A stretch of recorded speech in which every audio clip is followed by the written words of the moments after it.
Hello अस्सलाम वालेकुम। उम्मीद है आप तमाम तर लोग खैरियत से होंगे। आज फिर मैं आपको मौलाना जलालुद्दीन रूमी की किताब की हकायत, एक सबक आमोज़ हकायत और एक दिलचस्प हकायत के बारे में बात करूँगा। ये हकायत एक सुनार की है कि उसकी खूबसूरती ही उसके लिए वबाल जान बन जाती है। पुराने ज़माने में एक बादशाह था जिसकी सल्तनत दूर दूर तक फैली हुई थी। एक दिन बादशाह अपने दरबारियों के साथ सवारी पर शिकार के लिए निकला। वो जंगलों में शिकार के लिए फिर रहा था कि अचानक उसकी नज़र एक खूबसूरत लौंडी पर पड़ी, जिसे देखते ही बादशाह की जान उस लौंडी की गुलाम बन गई। जब बादशाह के इश्क का परिंदा इस शिद्दत से तड़प उठा तो बादशाह ने माल देकर उस हसीन लौंडी को खरीद लिया और उसे अपने महल ले आया। कुछ ही दिन गुजरे थे कि तकदीर इलाही से वो लौंडी बीमार हो गई, जिससे बादशाह बहुत परेशान हो गया। बादशाह ने मुल्क भर से तबीबों को जमा करने का ऐलान कर दिया। बादशाह ने तबीबों से कहा कि हम दोनों की जान अब तुम्हारे हाथ में है। बादशाह ने कहा, मेरी जान मामूली है, लेकिन मेरी जान की जान ये लौंडी बहुत कीमती है। अगरचे मैं दुखी और ज़ख्मी हूँ, मेरा इलाज यही है कि इस लौंडी को तंदुरुस्ती मिल जाए, और जिसने इसका इलाज कर दिया यूँ समझो उसने मेरे ख़जाने को पा लिया। तबीबों ने कहा, बादशाह सलामत, हम जान लड़ा देंगे। हम में से हर शख्स दुनिया का मसीहा है, हमारे पास हर दर्द का मरहम मौजूद है। गर्ज उन्होंने एक बहुत बड़ा दावा किया, मगर इंशाअल्लाह ना कहा।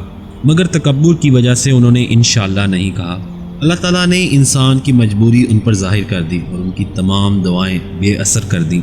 लौंडी जूं की तूं बीमार रही, वो जिस कदर इसका इलाज किया उसको कोई फ़र्क नहीं पड़ा। लौंडी मर्ज की सूरत की वजह से सूख कर कांटा बन गई। बादशाह ने जब तबीबों और हकीमों की बेबसी देखी तो नंगे पाँव मस्जिद भागा। वो सर सजदे में रखकर खूब रोया और आहोजारी की, हत्ता के आंसुओं से सजदे की जगह तर हो गई। बादशाह को जब होश आया तो अल्लाह की हम्दो सना में मशगूल हो गया। ऐ मेरे परवरदिगार, दुनिया की सल्तनत एक तेरा मामूली सा इनाम है, मैं तुझे क्या अर्ज़ करूँ। तू जब तमाम पोशीदा बातें जानता है, मेरा और इन तबीबों का हाल तेरे सामने ही है। हम रास्ते से भटक गए हैं। जब बादशाह ने अल्लाह के हुजूर तहे दिल से फरियाद की, अल्लाह की रहमत का दरिया जोश में आ गया। बादशाह को रोते रोते नींद आ गई। बादशाह ने ख्वाब में देखा कि एक बुज़ुर्ग ज़ाहिर हुए। उन बुज़ुर्ग ने बादशाह से कहा, ऐ बादशाह मुबारक हो, तेरी हाजत पूरी हो गई। अगर कल को तुम्हें कोई अजनबी शख्स नज़र आए तो हमारी तरफ से होगा। वो माहिर तबीब है, उसे सच्चा जानना, उसके इलाज में जादू और उसके मिजाज में अल्लाह की कुदरत देखना। लिहाजा जब बादशाह ख्वाब से बेदार हुआ, गम से बेदार होकर लौंडी का ग़ुलाम बनने की बजाय वो दोबारा से बादशाह बन गया और झरोके में बैठकर इंतज़ार करने लगा ताकि खुदा बेद उस पर ख्वाब की ताबीर वाज़िया हो। लिहाजा उसे एक मर्द कामिल नज़र आया जो उसे चाँद जैसा खूबसूरत लगा। जो ख्याल बादशाह ने ख्वाब में देखा था उसे उस बंदे के चेहरे पे ज़ाहिर हुआ। वली में अल्लाह का नूर ज़ाहिर होता है, अगर तू साहिब दिल है तो अच्छी तरह देख लेगा। बादशाह ने जब उस वली को देखा तो दरबानों की बजाय खुद आगे बढ़ा और अपने गैबी मेहमान के सामने हाजिर हुआ। बादशाह जब अपने गैबी मेहमान के साथ गया तो बादशाह नहीं फ़कीर बन के गया। बादशाह उस तबीब को अपनी हरम सरा में ले गया जहाँ वो लौंडी बीमार पड़ी थी। उस तबीब ने लौंडी का मुलाहिज़ा करके फरमाया कि जो दवा पहले दी गई थी वो मौजू ना थी, क्योंकि तबीब लौंडी के अंदरूनी हालत से वाकिफ़ ना थे। उस तबीब ने मर्ज़ को भांप तो लिया लेकिन बादशाह को कुछ ना बताया। तबीब समझ गया था कि लौंडी बेचारी दिल की मरीज़ा है। इसका बदन तो ठीक है पर इसके दिल को आशिकी का मर्ज़ लग गया है। ऐसी बीमारी दूसरी बीमारी से बिल्कुल जुदा होती है। अलगर्ज जब तबीब लौंडी की बीमारी से वाकिफ़ हो गया तो उसने बादशाह से कहा, मैं तन्हाई में लौंडी से कुछ बात करना चाहता हूँ, इसलिए मुझे और लौंडी को तखलिया फ़राहम किया जाए। बादशाह ने उसे तखलिया फ़राहम किया। अब उस जगह लौंडी और उस तबीब के अलावा वहाँ कोई ना था।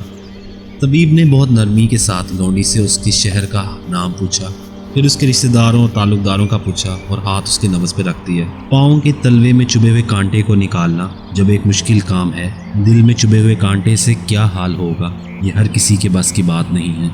अक्लमंद तबीब बच्चों की तरह उस लौंडी से उसके पिछले वाक़यात पूछता जाता और अपना कान उसकी नब्ज़ पर रखे हुए था।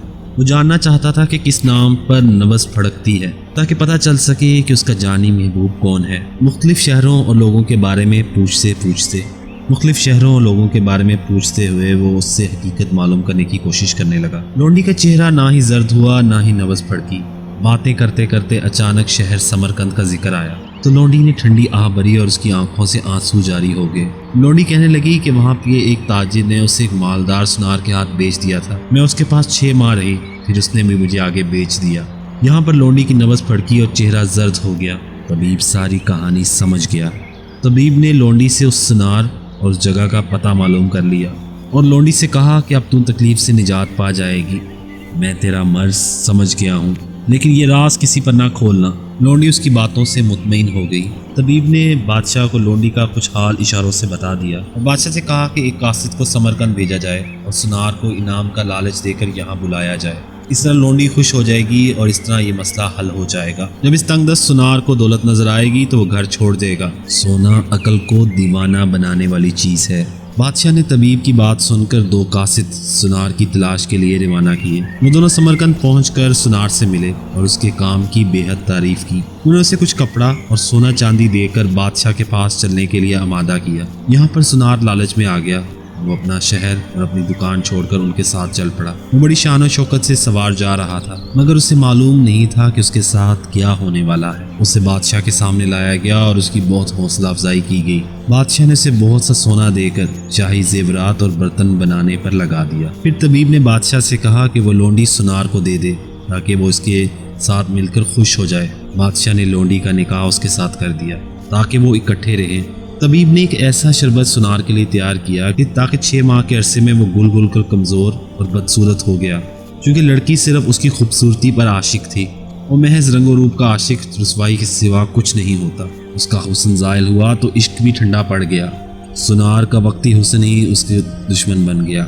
جیسے مور کے دشمن اس کے پر ہوئے تو بادشاہوں کی وقتی شان و شوکت نے ان کو مارا۔ سنار کا جسم بھی ریشے کی طرح ہو گیا اور وہ زرد پڑ گیا۔ سنار کہنے لگا، مجھے جس نے کمتر شے کے لیے مارا ہے اسے معلوم نہیں کہ میرا خون رائے گاہ نہیں جائے گا۔ آج میری باری ہے، کل اس کی آنے والی ہے۔